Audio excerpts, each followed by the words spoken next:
pero no le bastaba con tener ese poder, sino quería que todo mundo le reconociera ese poder. Muchas personas no saben otras emociones, no saben qué están sintiendo o por qué están sintiendo eso. En algún otro momento yo hubiera dicho, pues salgo corriendo, Ujú. pero en ese momento me quedé paralizada, no supe qué hacer. Y entonces yo iba caminando y dice, yo quería sostenerme de algo, pero no había nada. Entonces, porque sabes que también culturalmente no somos capaces o no somos valientes Mm, de decir a de qué le reconocer, tenemos. claro. Exactamente, y de reconocer. Y Reiner, ellos hacen un experimento en 1920 bien interesante acerca del niño Albert, ¿no? Así es. 1920 no había derechos humanos y fue un experimento bien cruel, pero bueno, el objetivo de ese experimento era demostrar pensamientos irracionales. ¿Qué quiere decir esto? Pensamientos que en la vida real no existen más que en nuestra mente, ¿no? Y esos pensamientos se convierten en nuestras limitantes. Pues los ejercicios que nos dijiste para poder identificarlos y si es así, pues acudir con un especialista para que nos ayude a disminuir y tener una vida plena.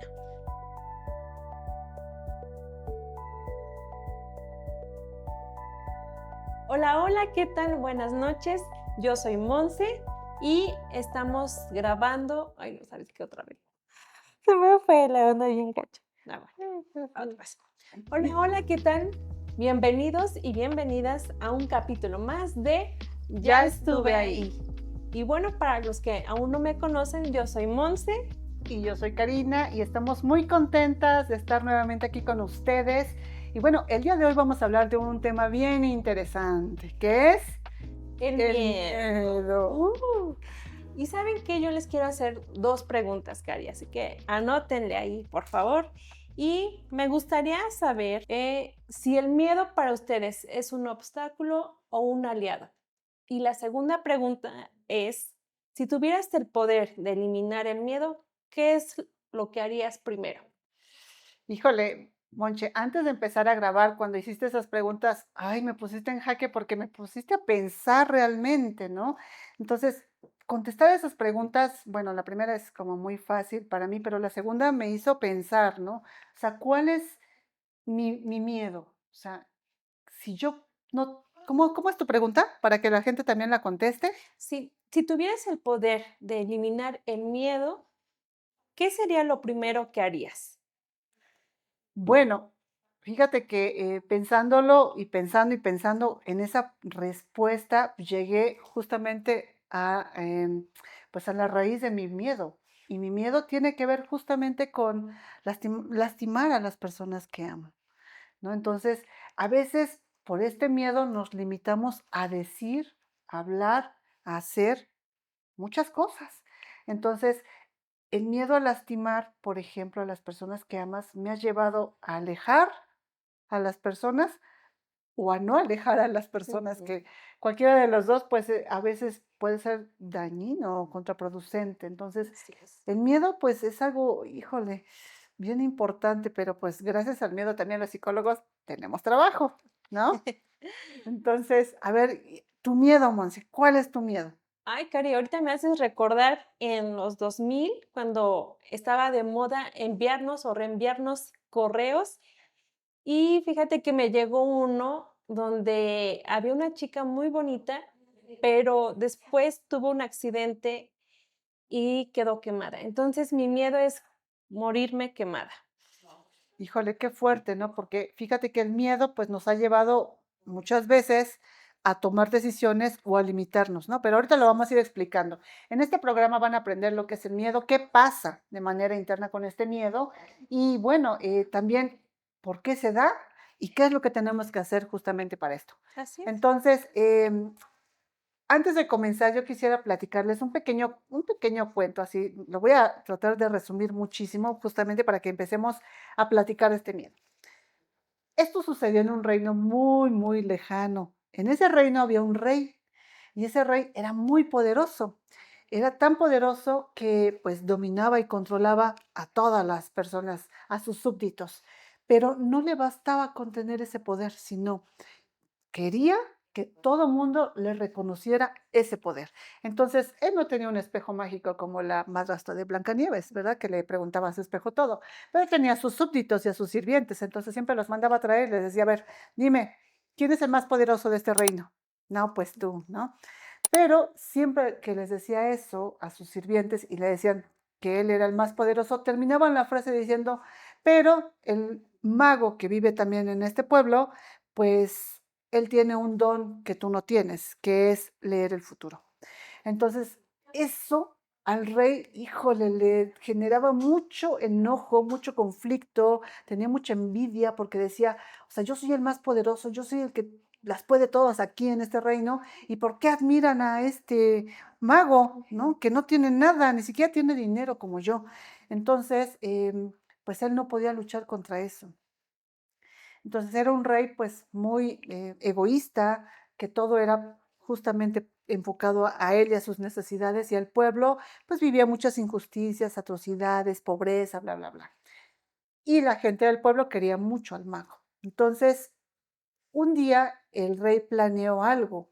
Él quería deshacerse de ese gran enemigo que tenía, que era el mago. Entonces planeó una cena y lo invitó junto con todos sus demás súbditos, porque él quería en ese momento poner en mal al mago, decirle justamente que no podía ver el futuro y después de que lo ridiculizara, lo iba a matar delante de todos para que vieran y se comprobara que él era el más poderoso aún.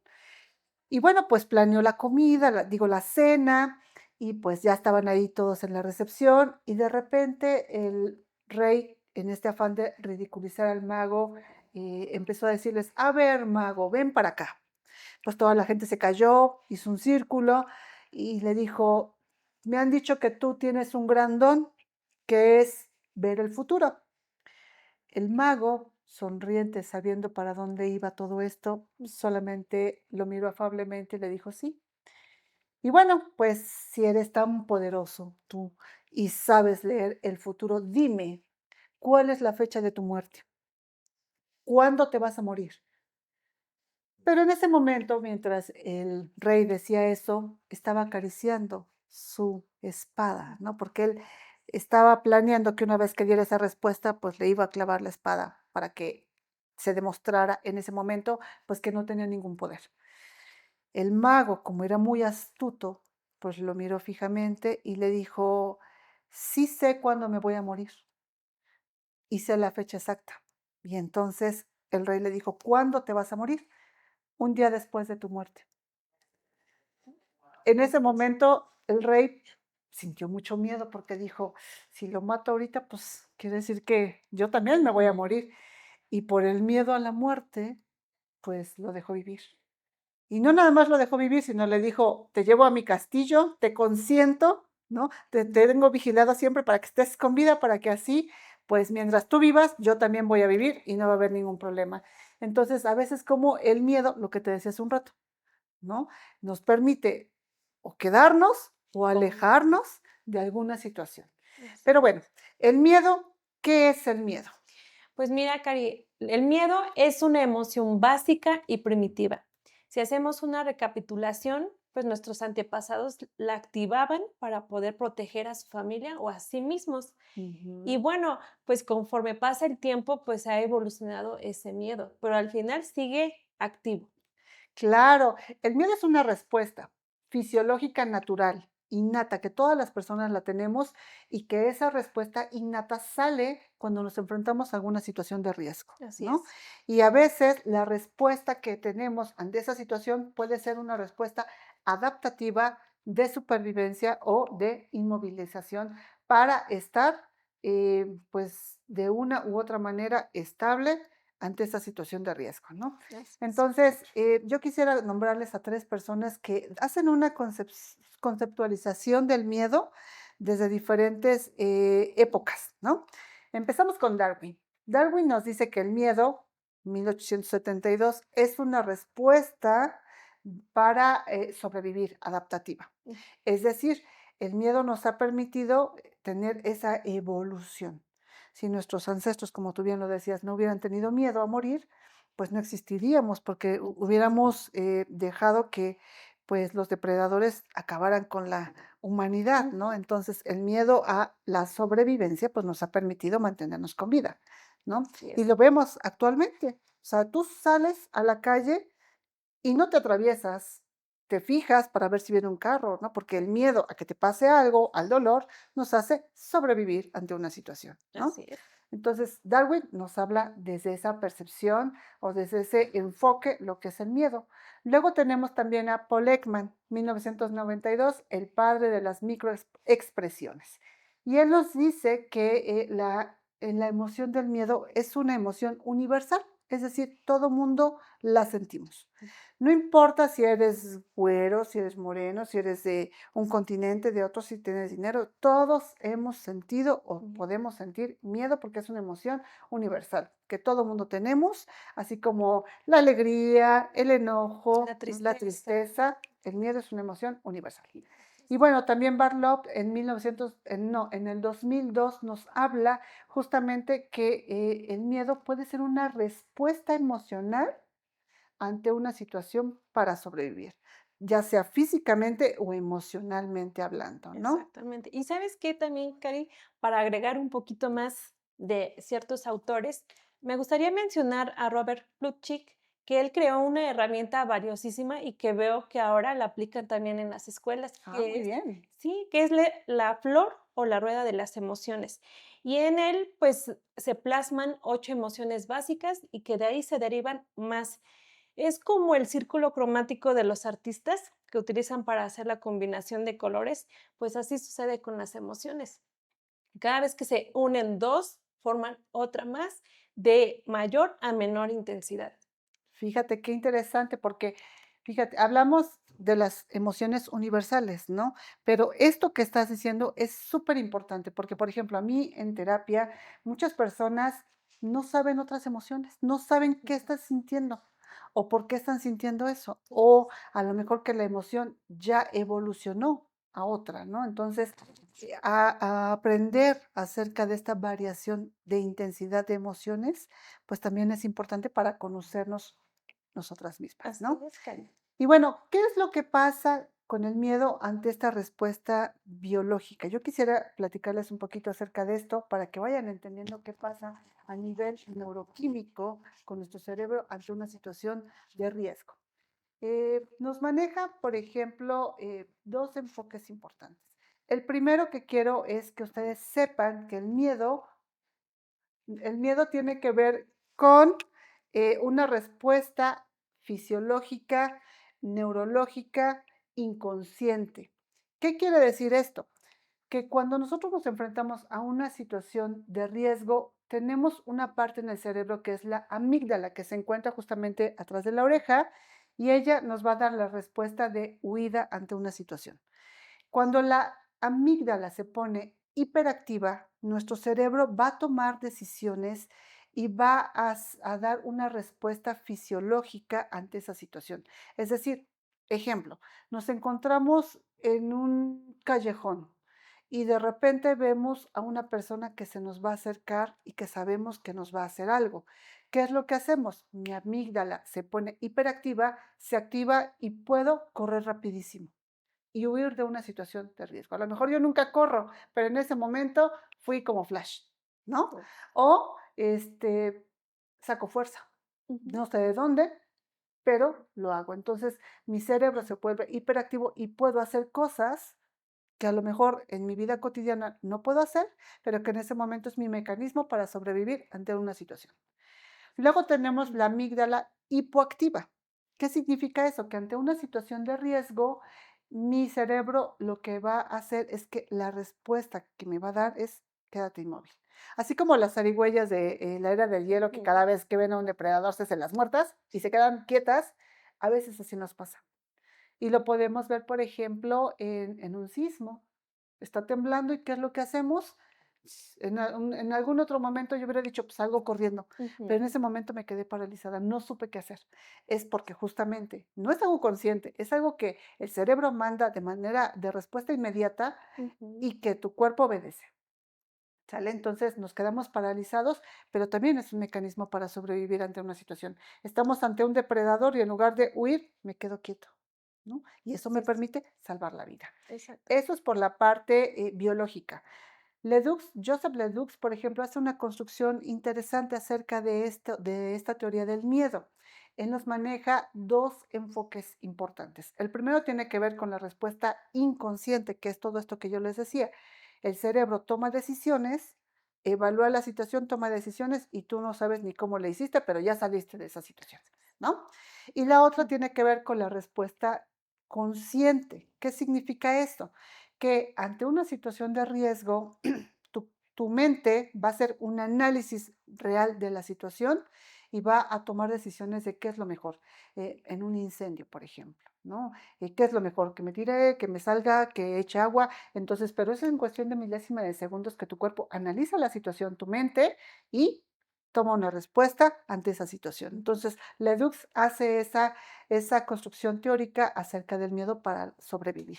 Así es, Cari. Y sabes que implementando más información, porque es valiosa la que nos estás aportando, me gustaría también mencionar que aplica en funciones cognitivas, por ejemplo, en pensamientos o en imágenes del peligro. Estamos imaginando, no, si yo brinco del quinto piso, ¿qué es lo que me puede pasar, no? Ujú. Y a nivel fisiológico, pues también se activa nuestro sistema nervioso, nuestras pupilas se dilatan, empezamos a sudar, empezamos a temblar, el ritmo cardíaco, pues, empieza a acelerar, ¿no? Claro. Y, pues, también, como mencionaste, nos llegamos a paralizar, porque hace unos días le platicaba yo a mi esposo y me decía: "Mi miedo más grande es a las alturas". Entonces, cuando mi papá y yo trabajábamos en edificios, pues, me decía: "Asómate para ver si la camioneta sigue ahí". Y entonces yo iba caminando y dice, yo quería sostenerme de algo, pero no había nada. Entonces, pues se acercaba y se paralizaba como diciendo, hasta aquí llegas. Y bueno, gracias a Dios nunca pasó nada, pero al final también es un mecanismo de ayuda. Y fíjate, ahorita que decías toda la parte de la respuesta fisiológica, yo les voy a contar, cuando estaba chiquita, te decían los papás: "No veas películas de terror", ¿no? Entonces, el no veas significa velas escondidas, Así es. ¿no? Y entonces, yo veía las películas de terror a escondidas. Y había una que hasta la fecha, cada vez que escucho esa cancioncita, como, pues, haces estos anclajes que escuchas la canción y vuelvo a sentir como algunas Exacto, sensaciones fisiológicas, sí. ¿no? Las películas de, Freddy. Pesadilla en la calle del infierno, ¡ay!, esa cancioncita que ponían de las No, niñas ahí con la cuerda. cuerda, ¿no? Y Sí. cantando una, 2. Bueno, No. yo me acuerdo que tenía pesadillas con eso, ¿no? Y me despertaba con mi corazón latiendo, Mm, sudaba, ¿no? ujú. Mis sentidos de alerta estaban al máximo. Bueno, yo veía así en la oscuridad, escuchaba cosas, ¿no? Porque tus sentidos están alertas ante una Exacto. situación de peligro. O sea, de verdad, tu amígdala se pone hiperactiva y tus sentidos están Alerta. hay sobres en todo. Sí, Entonces, sí. cómo esas respuestas fisiológicas te llevan a tener un sufrimiento fisiológico, ¿no? Porque, pues, tu corazón te late, sudas, se te eriza la piel, tus sentidos están alertas, tus pensamientos están al 1000, ¿no? Así Y es. bueno, pues, lo que más decía es: "¿Por qué las vistes?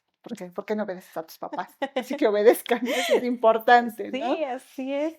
Y sabes que también, Cari, podemos comentar que, mira, hace unos días yo hice un pequeño ejercicio con mi familia y les Okey. pedí que enlistaran sus miedos, porque sabes que también culturalmente no, no somos capaces o no somos valientes Mm, de decir a de qué le reconocer, tenemos claro. exactamente y de reconocer, porque a veces sentimos que el miedo es algo malo, pero realmente pues tiene un objetivo que es protegernos de cualquier peligro. Y bueno, haciendo una comparación de las listas que me dieron mi familia, pues hice una comparación de que los miedos varían muchísimo y también pues influye mucho el contexto y las vivencias que tienen las personas. Por ejemplo, una persona muy especial que es mi papá, pues él me mencionó que tiene miedo a que nos pase algo, a todos, a todos. Y le dije: "Bueno, ¿y por qué surgió ese miedo?".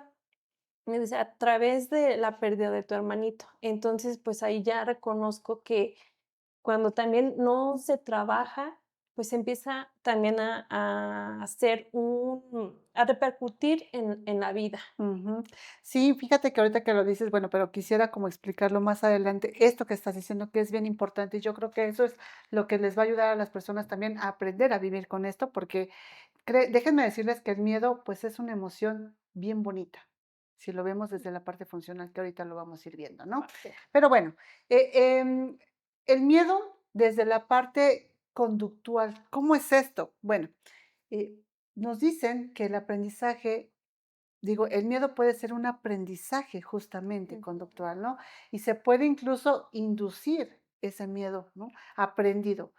¿Cómo es eso? A veces, si vemos a las personas cómo reaccionan ante una emoción, yo voy a hacer exactamente lo mismo. Es decir, si yo veo que mi tía o mi mamá, cuando ven un insecto, gritan y se desmayan, pues eso voy a aprender, ¿no? Entonces ya Ujú. aprendí que el miedo, pues tiene que ser así la respuesta, ¿no? Así es. Entonces Pavlov, por ejemplo, Ujú. hace un experimento bien interesante acerca del condicionamiento operante, ¿no? Y de Así es. cómo los estímulos que recibimos externos van a repercutir a una respuesta, Ujú. ¿no? Aprendida. Entonces, ¿cómo es eso? Por ejemplo, eh, lo que es Watson y Reiner, ellos hacen un experimento en 1920 bien interesante acerca del niño Albert, ¿no? Así es. 1920 no había derechos humanos y fue un experimento bien cruel, pero bueno, el objetivo de ese experimento era demostrar que ante un estímulo había una emoción aprendida, Ujú. ¿no? Y cómo esa emoción se iba o se podía ir intensificando o quedando de manera permanente si era parte de un aprendizaje. Así es. ¿En qué consistía en ese experimento del niño Albert? Un bebecito, 9 meses, Ujú. ¿no? Entonces lo que hacían era tomar al bebé, cargarlo y le traían una rata blanca. Entonces cuando el bebecito veía la rata blanca, automáticamente atrás del bebé se ponía un tambor, ¿no? Como de metal gigante, y entonces cada vez que el bebé veía la rata, hacían un ruido estruendoso atrás de él, pegando con el tambor, ¿no?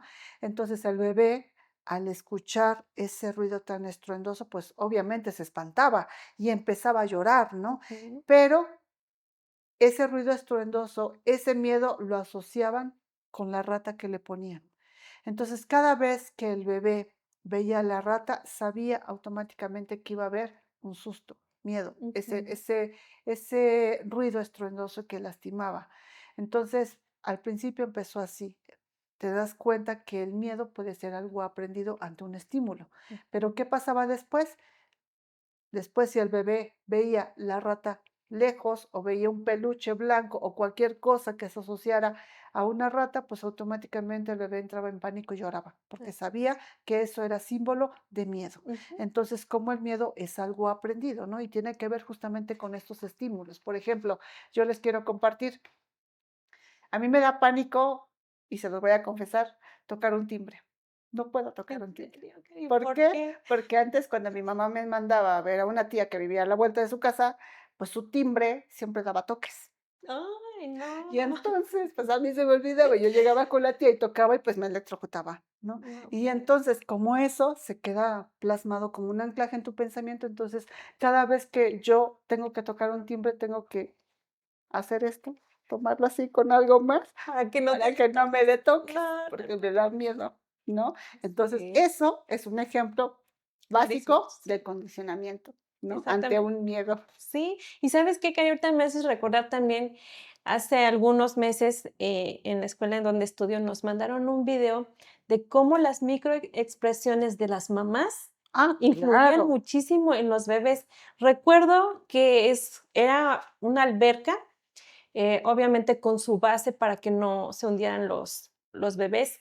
Y entonces hicieron esta prueba de que había una mamá en la que expresaba miedo y otra mamá que llamaba al bebé con mucha alegría. Y entonces el bebé que estaba ahí con la mamá que mostraba alegría, pues se iba muy seguro gateando hacia ella. Y entonces el bebé que veía a la mamá angustiada, con mucho miedo, se quedaba ahí quietecito. Y entonces, ¿cómo es que también las microexpresiones, como bien lo mencionabas, influyen muchísimo? De hecho, como nosotras hemos estado educadas, o a lo mejor ustedes también, o no, pero también así cuando tú hacías una travesura, ya con la mirada así de los papás ya valí, o sea, ya me Esa van a regañar. microexpresión que ya sí, todas la Exactamente. vivimos, claro, Sí, ¿no? así es. Pero fíjate, esto tiene que ver con la parte conductual, pero ahorita que tocabas este punto de las microexpresiones, yo recordaba desde la parte cognitiva qué pasa con el miedo. El miedo, y yo siempre se lo digo a mis pacientes, el miedo son pensamientos irracionales. Ujú. Desde la parte de Beck, él nos habla justamente de los pensamientos irracionales. ¿Qué quiere decir esto? Pensamientos que en la vida real no existen más que en nuestra mente, ¿no? Y esos pensamientos se convierten en nuestras limitantes. Yo les decía hace un ratito, o sea, cuando yo veía las películas de terror, pues yo no quería ir al baño en las noches, porque yo sentía que si bajaba los pies iba a salir Freddy, y me iba a arrastrar y me iba a llevar al infierno con él, ¿no? Pero eso es una idea irracional, porque en realidad pues no existe, ¿verdad? Exactamente. Pero como esas ideas irracionales, y lo digo con un ejemplo básico, pero si nos vamos a la vida diaria, esos miedos irracionales son nuestro principal limitante en todo, y volvemos a la pregunta inicial que hiciste. ¿El miedo es una limitante O un o obstáculo, un obstáculo, o no? un aliado. O un aliado. Ujú. Entonces, el miedo, cuando se convierte en una limitante, pues nos lleva justamente a tener fracasos en nuestra vida.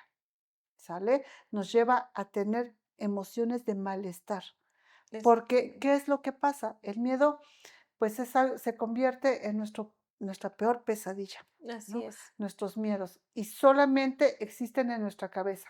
Si cuando llegan mis pacientes a terapia, es que tengo mucho miedo. Bueno, ¿miedo a qué? Miedo a morirme, ¿ok? Pero ese miedo a morirte, ¿qué te ha llevado? A que ya no salgo de mi casa. O tengo miedo a que me lastimen, ¿ok? ¿Y qué te ha llevado ese miedo? A no vincularme con ninguna persona. Entonces, como el miedo se convierte también en una gran limitante, ¿no? Eh, Al fracaso en las Ujú. relaciones, ¿no? Eh, el miedo pues, a vivir una vida de sufrimiento, pero seguir ahí, por ejemplo, ¿no? Exactamente. Y no es nada sano y nada grato, y yo creo que también, pues, sí repercute realmente en la vida diaria, porque en lugar de disfrutar, pues, hay un malestar continuo. Claro. Y entonces, ¿qué es lo que tenemos que hacer ante estas situaciones? Hacer una interpretación diferente de la emoción. Así es. Entonces, un ejercicio que me gusta hacer muchísimo y ojalá lo hagan ustedes en casa, es que, parecido a lo que hizo Monse con su familia, escriban en una lista sus miedos. ¿Miedo a qué? Yo tengo miedo a, y hagan su lista. Y ya que terminaron de hacer su lista, léanlos y vean qué de todo lo que ustedes escribieron es algo real o es algo que solamente existe en sus pensamientos, en su cabeza. Si yo tengo miedo a morirme, bueno, pues todos nos vamos a morir. Ujú. Entonces, es algo irracional porque tú no sabes cuándo te vas a morir. Exactamente. Entonces, como no es algo real, no es algo tangible, se vuelve algo irracional, ¿no? Entonces, empezar a separar tus miedos de lo racional y Claro. lo que es irracional te permite muchísimo disminuir o modificar los pensamientos. ¿Por qué? Porque el miedo es una interpretación que haces de las cosas, ¿no? Ujú. Y esa interpretación se puede ir modificando. Así es. Entonces, podemos irlo modificando la emoción a través de esta resignificación de pensamientos, Así es. ¿no? Y Cari, también aumentando un poquito más a la información que tú nos aportas, que es demasiado valiosa, también podemos decir que cuando el miedo es desproporcionado, pues ya se convierte en fobia. Y también esto genera ansiedad, que ya más adelante también vamos a platicar de ese tema, pero sí hay que tener, pues, bien, presentes, pues, los ejercicios que nos dijiste para poder identificarlos, y si es así, pues, acudir con un especialista para que nos ayude a disminuir y tener una vida plena. Y bueno, y ahorita hablabas justamente de las fobias, pero si estas fobias se convierten en algo más grande, después se convierten en un trastorno. Por Así es. ejemplo, el trastorno obsesivo compulsivo, ¿no? Ujú. Nos lleva justamente, pues, a evitar situaciones como desde los pensamientos irracionales vamos desarrollando también síntomas, rasgos, trastornos, ¿no? Así Y es. bueno, características que nos van limitando en nuestra vida. Y bueno, también la parte sociocultural del miedo. ¿Qué significa? Que tú lo nombraste hace un ratito y bueno, yo quería intervenir, pero lo retomo ahorita. Este miedo aprendido desde la parte social, es decir, desde lo que es bueno o lo que es malo, ¿no? Por Ujú. ejemplo, las normas, las reglas, ¿no? Sí, Este, desde ahí vamos también adjudicando los miedos. Por ejemplo, no vamos a entrar como en discusiones de religión, pero nos enseñan a que si eres bueno, te vas a ir al cielo. y si no, al infierno, ¿no? Ujú, Y esa es una interpretación sociocultural. Por ejemplo, hablando justamente de la muerte y de este miedo a la muerte, pues es algo cultural, porque los prehispánicos, nuestros ancestros, veían a la muerte como algo divino, como algo especial, ¿no? Es decir, se seleccionaba a una persona que era pura, que era buena, ujú, ¿no? Que tenía características diferentes. Entonces, la muerte, por ejemplo, pues era venerada y no cualquiera la podía tener, ¿no? ujú, Y así la es. gente, los familiares de la persona que era seleccionada para sacrificar, pues era como reconocida ante los demás y era algo bueno, ¿no? Porque Así. ibas a pasar a otro plano terrenal, Ujú, por ejemplo, el Valhalla, ¿no? Con nuestros nórdicos que están divinos, los nórdicos me encantan, pero ellos veían, por ejemplo, la muerte también como un acto de honor y no cualquiera se iba al Valhalla. Entonces, ¿cómo el miedo se va transformando también de manera sociocultural? Es decir, antes la muerte era algo venerado, algo bendecido, que no cualquier persona podía llegar a ujú, tenerlo, y ahora es algo aberrante, por ejemplo, exactamente. ¿no? Sí, Entonces, lo vemos ahora, por ejemplo, con el matrimonio.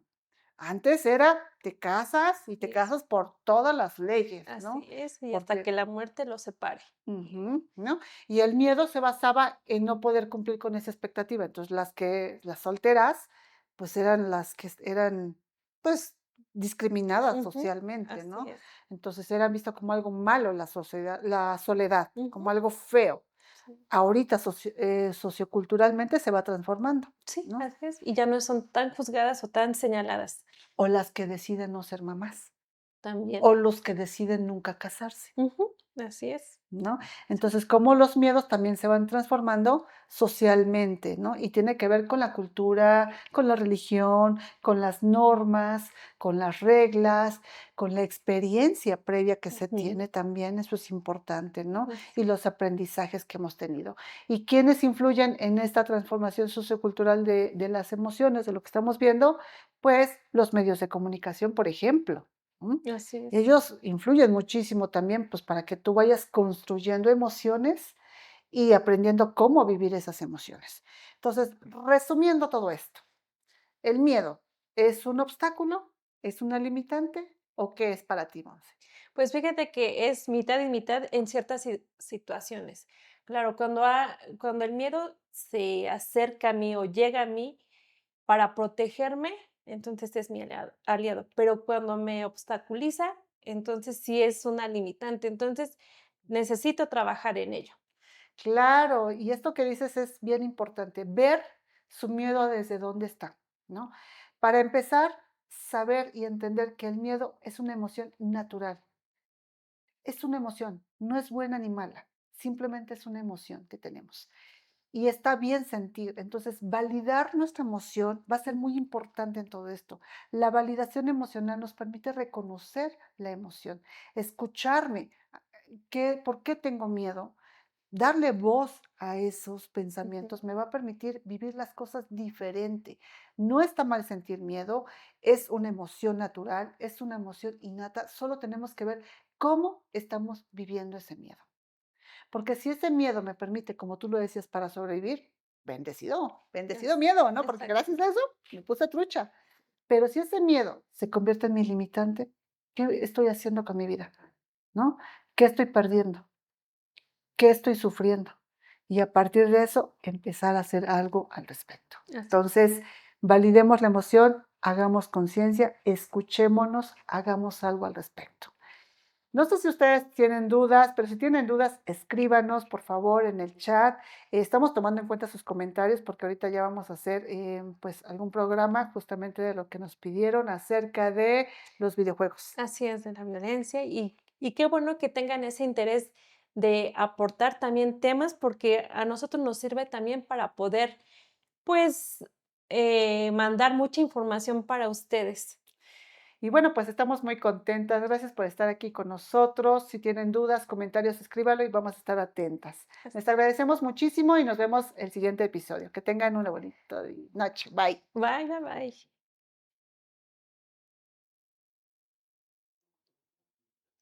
Adiós.